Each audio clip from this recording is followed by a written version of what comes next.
안녕하세요. 이한희 목사입니다.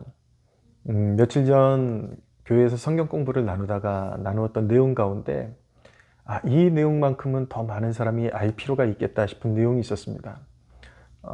이 내용을 잘 모르기 때문에 생각보다 많은 사람들이 그 사실을 잘 모르기 때문에 심각한 죄에 빠지기도 하고 그 사실을 알 수만 있었다면 더 자신들의 신앙의 여정을 더 유익한 일에 헌신할 수 있었을 텐데 라는 그런 생각이 들었던 것이죠. 그것은 바로 이런 질문을 다루어 가는 것이었습니다.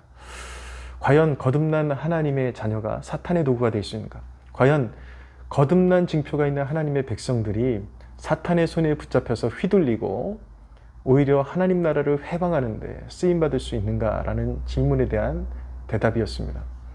여러분, 이 질문에 대한 대답을 결론적으로 말씀드리면 충분히 그럴 수 있다는 것입니다.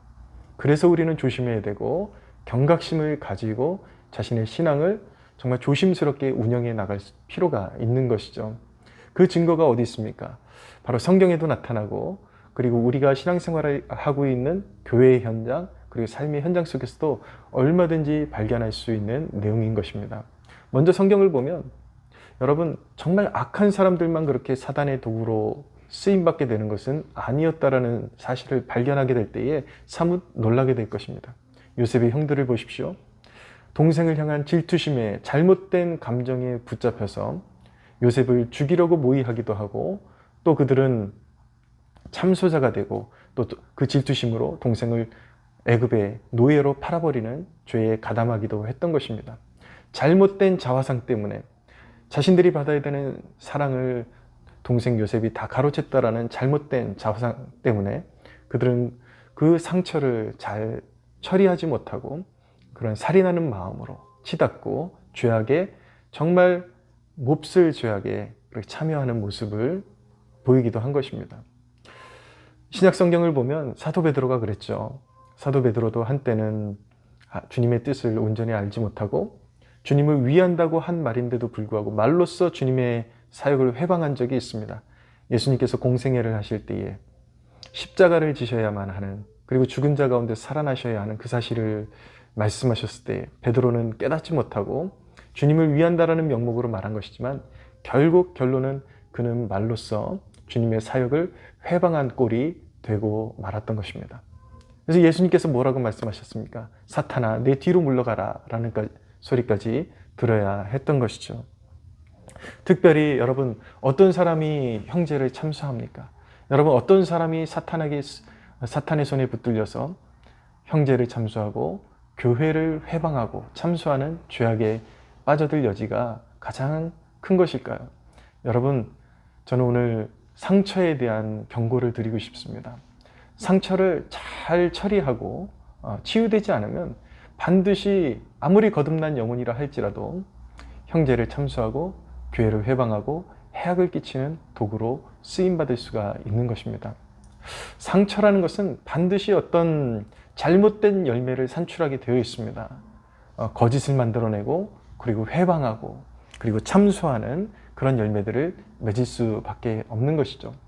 여러분, 상처를 받지 않는 영혼은 없지만 상처를 어떻게 처리하느냐에 따라서 더욱더 성숙한 그리스도인이 될 수도 있고 오히려 교회를 참수하고 형제를 참수하는 그런 죄를 범하고 사탄의 도구가 되는데 가담할 수 있게 되는 것입니다. 상처받은 영혼은 사실을 정직하게 바라보지 않습니다. 왜곡되게 바라보게 되죠. 그래서 그 상처로 인해서 거짓이 만들어지고 참소하게 되고 그런 일들이 벌어지게 되는 것입니다. 어떤 프로파일러의 말을 들은 적이 있는데 이런 범죄자들이 거짓을 만들어내는 유형이 두 가지가 있다는 것입니다. 그것은 무엇이냐면 사실에다가 다른 사실을 조금 더하는 것, 그리고 다른 경우는 사실에다가 조금의 어떤 사실을 빼내는 것. 그래서 이 사건의 방향성이나 이 특성을 완전히 다른 각도로 이제 바꾸는 것이죠. 왜곡시키고 거짓을 만들어내고 그래서 범죄에 이용하게 되는 것입니다. 여러분, 멀리 있는 내용이 아닙니다. 극악한 범죄자들만 그런 죄악에 빠지는 것이 아니라 너무나도 경건하고 너무나도 좋은 성품을 가지고 있는 사람들도 상처의 문제를 하나님 앞에서 말씀으로 다스림을 받지 못하고 하나님 앞에 정직하게 그 상처의 문제를 다스림받지 않으면 그렇게 무언가 그 상처받은 영혼, 그 상처받은 마음으로서 어떤 사물을 판단하고 할 때에 무언가를 더하게 되거나 빼게 되면서 완전히 그 사실, 그 실체를, 그 어떤 사건의 실체를 완전히 원래의 방향과 다른 쪽으로 이끌어가면서 형제를 참수하게 되고 큰 상처를, 자신이 받은 상처보다 더 깊은 상처를 안기게 되고 해악을 끼치게 되고 그런 죄를 범하게 된다는 것을 발견하게 되는 것입니다. 근데 문제는 무엇이냐면 이런 때에 따라서 이런 상처받은 마음에서 일어나는 참소와 거짓, 회방 이런 것들을 통해서 주변 사람들을 무너뜨리고 이런 죄악들이 무서운 하나님의 진노를 불러온다는 것입니다. 아무리 사랑받는 거듭난 하나님의 자녀들이라 할지라도 사탄의 도구가 되어서 이렇게 형제를 회방하고 교회에 대하여 큰 해악을 끼치게 될 경우에 거기에는 반드시 무서운 하나님의 진노가 따라온다는 것을 이 세대가 알 필요가 있습니다. 여러분, 이것은 제가 지어대는 말이 아닙니다. 이 세대, 오늘날 이 시대를 살아가는 많은 사람들이 이 부분에 대해서 정말 너무나도 우습게 여기고 믿지 않으려고 하는, 그냥 겁주는 내용 정도로 그렇게 치부하는 모습을 보게 됩니다.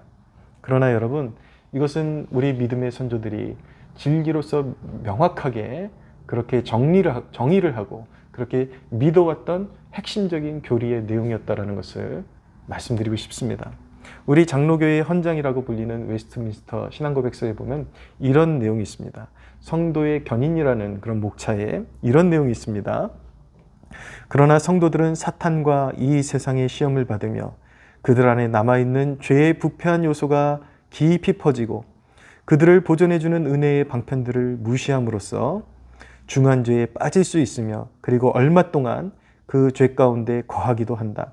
그로 말미암아 그들은 하나님의 분노를 사며 그의 성령을 근심케 하고 그들이 받은 바 은혜와 위로의 얼마를 상실하게 되고 그들의 마음이 강팍해지고 그들의 양심은 상처를 받으며 남을 해치거나 중상하여 일시적인 심판을 자초하게 되는 것이다 라는 내용을 분명히 어필하고 있습니다. 또 이런 내용이 있습니다. 하나님께서는 의롭다 함을 받은 자들의 죄들을 계속해서 용서해 주신다. 그리고 그들은 칭의의 상태에서 결코 전락될 수는 없지만 그들의 죄들로 말미암아 하나님의 부성적인 노를 살 수 있게 되며 그들이 자신을 비추어 자신을 낮추어 그들의 죄들을 고백하고 용서를 구하며 그들이 믿음과 회개를 새롭게 하기 전에는 그들을 향한 하나님의 노여움이 풀리지 않게 된다라는 내용이 분명히 존재하고 있는 것입니다. 여러분, 그러면 누구나 이런 죄에 빠질 수 있고 또 그릇된 상처 때문에 이렇게 사탄과 결탁하여 형제와 또 교회를 참수하고 해악을 끼칠 수 있는데 어떻게 하면 이런 문제에서 해결함을 받을 수 있을까요? 여러분, 우리가 이런 죄에 빠지지 않으려면 자기를 부인하고 십자가 지고 그리스도를 쫓는 법을 배워야 합니다. 자존심 때문에 자기를 알아주지 않는다고 그런 상처를 마음에 품고 계속해서 그 상처를 묵상하게 되면 결국은 쓴뿌리가 돋아나고 죄악에 참여할 수밖에 없는 것이죠. 사탄은 너무나도 상처받은 영혼의 그 안색을 잘 알아봅니다. 여러분, 내가 좀 무시당할 때에, 그럴 때에도 여러분 내 자신을 부인하고 주님을 따라가는 그러한 태도가 너무나도 절실한 것입니다. 또 한 가지, 하나님의 갚아주심을 믿고 맡겨드려야 됩니다. 여러분, 상처가 문제가 되는 것은 자기가 갚다가 화를 자초한다는 것입니다. 많은 사람들이 미련하고 어리석어서 자신의 그릇된 태도와 결정 때문에 받은 상처를 상대방에 대한 증오로 바꾸면서 그 상처에서 일어나는 분노와 증오로서 자기가 스스로 심판장이 되어서 상대를 심판함으로 말미암아 오히려 무서운 결과를 초래하게 되는데 하나님의 정죄를 받아서 오히려 자기 자신이 무서운 심판 아래 놓이게 된다는 것입니다. 그렇기 때문에 내 마음이 존심이 상하고 깊은 상처를 받았다 할지라도 우리가 정말 롱런하는 그런 신앙생활을 우리가 영위하려면 나의 상처를 하나님께 맡겨드리는 그런 겸비한 마음이, 겸손한 마음이 수반되어야 하는 것입니다. 결정적으로 깊은 회개와 돌이킴이 필요합니다. 많은 사람들이 하나님의 진노를 이야기하면 그것을 새겨듣지를 않습니다. 우습게 여기는 경향이 있습니다. 단순히 겁준다라고 그렇게 여기는 것이죠. 그러나 하나님께서 그의 죄악을 다스리시기 위해서 그가 완고함 가운데 있을 때에 어느 날 하나님의 무거운 손이 드리워지기 시작할 때에 그때라도 회개해야 합니다. 만약에 여러분들에게 그런 일이 있다면 여러분들이 완고함으로 여러분들의 죄악을 인정하지 않으려고 하다가 마침내 하나님의 무거운 손이 드리워질 때에 아, 이것이 그것이구나 라는 것이 깨달아질 때가 있다면 그때라도 회개해야 합니다. 하나님께서 하나님의 자녀들을 징계하시는 이유는 사실은 멸망시키기 위해서가 아니라 더 성숙한 그리고 더 열매 맺는 하나님의 참 백성으로 빚으시기 위해서 그런 일을 허락하시는 것이기 때문에 늦지 않았음을 알고 더 완고함에 빠져서 더 깊은 화를 자초하기 전에 지금 하나님의 무거운 손이 임하는 것을 느낀다면 깊이 회개하고 하나님께서 주시는 마음이 있다면 당사자에게 찾아가서 용서를 구하고 화해를 요청하는 노력도 필요한 것입니다. 사랑하는 여러분, 상처가 여러분들을 주장하지 못하게 하십시오. 상처가 여러분들의 주인 노릇하지 못하게 하십시오. 상처의 열매는 반드시 사탄의 도구가 되는 것입니다. 여러분들 주님 앞에 늘 자기를 부인하고 자기 십자가를 기쁨으로 지고 주님을 겸손하게 따라감으로 말미암아 주님의 은혜 가운데 풍성한 의의 열매를 맺는 주의 백성들 되시기를 주님의 이름으로 축복합니다.